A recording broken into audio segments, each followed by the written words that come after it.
چلو یوں کہہ دو جس نے بھی اذیت پہنچائی اللہ کی لعنت ہو اس پہ، جس نے اللہ رسول اور آل رسول کو تکلیف پہنچائی اللہ کی اس پر لعنت ہو. یہ فتویٰ قرآن کا ہے. لعنہم اللہ فی الدنیا والآخرہ، دنیا میں بھی لعنت، آخرت میں بھی ان پر لعنت ہوگی جنہوں نے اللہ اور اس کے رسول اور آل رسول کو تکلیف پہنچائی. ابو بکر سے کیا کیا غلطیاں ہوئیں. وہ زکوٰۃ کے معاملے پہ انہوں نے جو ہے، جو اسلام کے کانفیڈریٹس تھے، جو حضور صلی اللہ علیہ وسلم کی پالیسی کی وجہ سے دائرہ اسلام میں داخل ہوئے تھے، ان کے اوپر جو ہے تلوار لے کے چڑھ گئے یہ کہ رسی کا اتنا بڑا ٹکڑا بھی اگر زکوٰۃ میں ہوگا تو میں اس کے لیے جنگ کروں گا. اب جو حضور نے 11 شادیاں کی تو اس لیے کی کہ معاذ اللہ ثم معاذ اللہ حضور کو عورتوں کا شوق تھا. عورتوں کا شوق ہوتا تو سب کنواری ہوتی. ان 11 میں سے صرف ایک بی بی عائشہ کنواری تھی، باقی یا تو کوئی بیوہ تھی یا مطلقہ تھی، عمر بھی زیادہ. بھائی آدمی کو عورتوں کا شوق ہوگا تو نوجوان لڑکیاں بیاہ کے لائے گا نا، یہ کوئی کنواری لڑکی نہیں بچی تھی وہاں پہ. تو پھر مطلقہ اور بیواؤں سے شادی کیوں کی؟ اس لیے کی کہ اس قبیلے کی بیوہ لے آتا ہوں. اس وقت یہ سمجھا جاتا تھا کہ عزت دی ہے اس نے ہمیں، کہ نہیں ہمارے اس قبیلے میں شادی کی. اب حضور صلی اللہ علیہ وسلم نے اس واسطے کہ اسلام کی جڑیں مضبوط ہوں، اور جو یہ حضور صلی اللہ علیہ وسلم کے پولیٹیکل ٹیکٹکس تھے کہ ادھر ادھر قبیلوں میں جو میرے دشمن گھسے ہوئے ہیں ان میں سے میں اپنے کانفیڈریٹ نکالوں، اپنے حامی بناؤں. لہٰذا نبی پاک صلی اللہ علیہ وسلم نے مختلف قبائل میں ایک ایک شادی کر کے ان کو اپنے ساتھ ملا لیا. اس لیے اسلام کی قوت بڑھ گئی. پھر کیا ہوا؟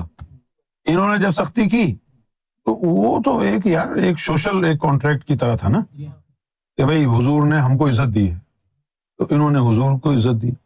اب حضور کے جانے کے بعد ان کا تعلق ہی ختم ہو گیا. اب یہ ان کے اوپر زبردستی کر رہے ہیں، تلوار چلا رہے ہیں، جنگ کی ان سے.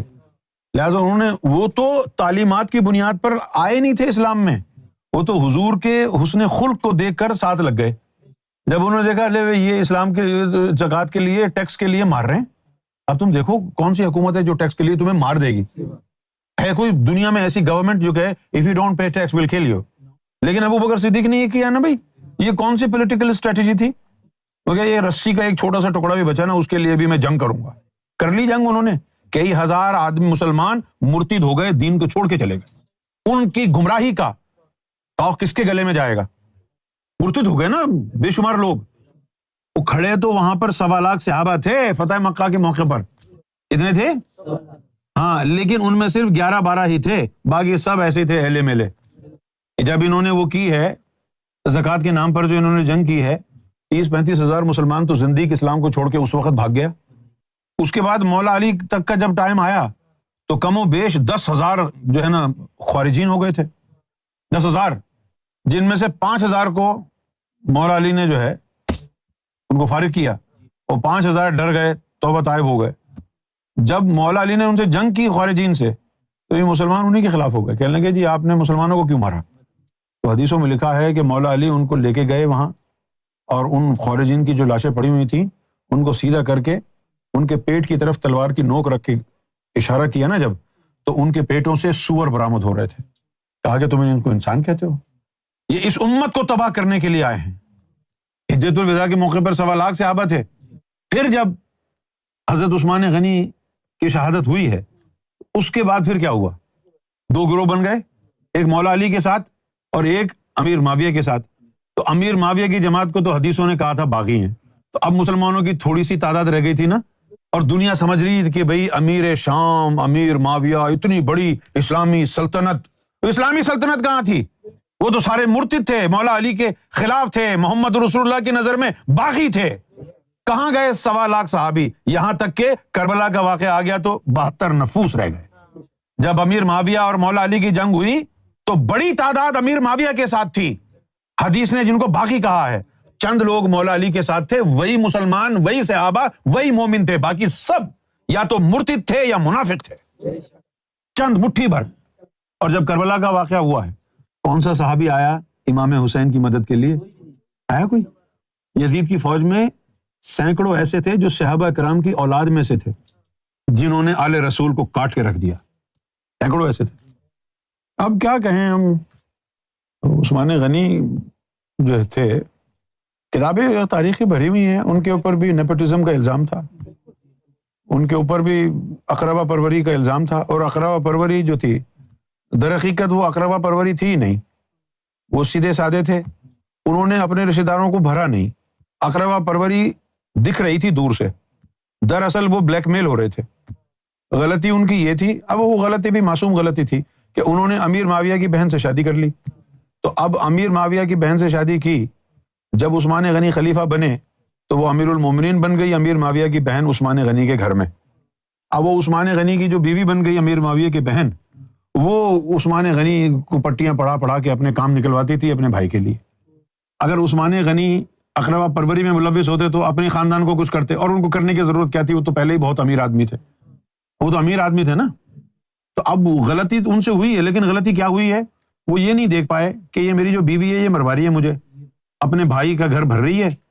انہوں نے، اور عثمان غنی کی شہادت میں بھی امیر معاویہ کا ہاتھ کہ یہ عثمان غنی کا انتقال ہو جائے گا، جتنا بھی مال اور پیسہ ہے یہ میری بہن کو مل جائے گا کیونکہ بیوہ ہو جائے گی وہ۔ مولا علی کو پتہ تھا اس سازش کا۔ مولا علی نے امام حسن اور امام حسین دونوں اپنے نوجوان بچوں کو گھر کی چھت کے اوپر کھڑا کر رکھا تھا عثمان غنی کی، کہ ان کے اوپر حملہ نہ ہو۔ اگر مولا علی عثمان غنی کو غلط سمجھتے تو اپنے بچوں کو پہرا دینے کے لیے کھڑا کرتے؟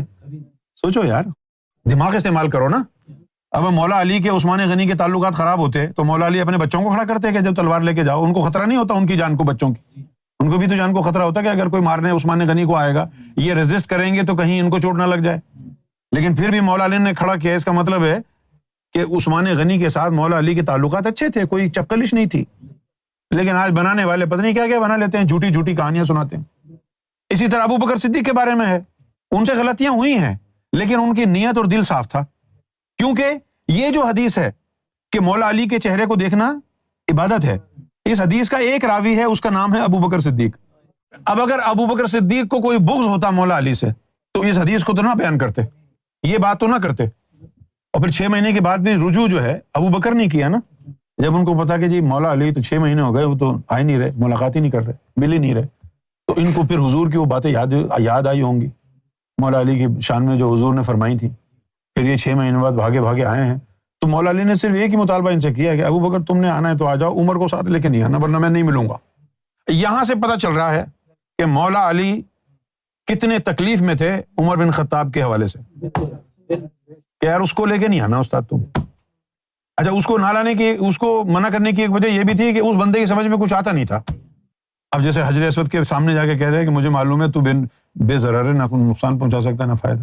مولا علی پیچھے کھڑے ہوئے تھے، فوراً کہا عمر تو غلط کہتا۔ یہ الفاظ حدیث میں لکھے ہوئے میرے نہیں ہیں کہ مولا علی نے ٹوک کے کہا کہ عمر تو غلط کہہ رہا ہے، میں نے خود رسول اللہ سے سنا ہے، یہ نقصان بھی پہنچا سکتا ہے فائدہ بھی پہنچا سکتا ہے، کیونکہ اس کے اندر 2 آنکھیں، 1 ناک، 2 کان موجود ہے، 1 زبان موجود ہے، اور یہ پیار و محبت سے، عقیدت سے جس نے اس کا بوسہ لیا یوم محشر میں اس کی گواہی دے گا اور اس کی شفاعت کرے گا۔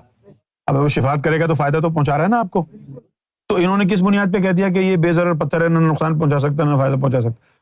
کوئی اس کی گفتگو رسول اللہ کی گفتگو پر مبنی تو ہے نہیں کہ میں نے رسول اللہ سے یہ سنا ہے لہٰذا میں آگے بیان کر رہا ہوں، اپنے ان کے منہ میں دماغ میں جو کچھ آ رہا ہے بولے جا رہے ہیں۔ یہ میں تنقیدی جائزہ آپ کے سامنے رکھ رہا ہوں، میں آپ کو اس لیے کہہ رہا ہوں کہ حقیقتاً جن لوگوں کو مولا علی سے، رسول اللہ سے بغض ہے، انہی کے اوپر لعنت بھیجو۔ کہیں ایسا نہ ہو کہ کوئی مولا علی سے پیار کرتا ہو، اس کی تعظیم کرتا ہو، لیکن ان تعظیم اور پیار کے علاوہ انسان بشر ہے، غلطیاں بھی ہو گئی ہوں، بعد میں معافی مانگ لی ہو اور اللہ رسول نے، مولا علی نے ان کو معاف بھی کر دیا ہو، تو پھر آپ کا کیا ہوگا؟ آپ تو لعن طعن کرتے رہیں گے، گالیاں دیتے رہیں گے اس کو۔ تو گالی دیکھنے سے پہلے یہ دیکھ لیں کہ واقعی سامنے والا بندہ گستاخ ہے بھی ہے یا نہیں ہے۔ سنی سنائی باتوں کے اوپر سب کو گالی نہ دیں، سب پر لعن طعن نہ کریں۔ کیا خیال ہے آپ؟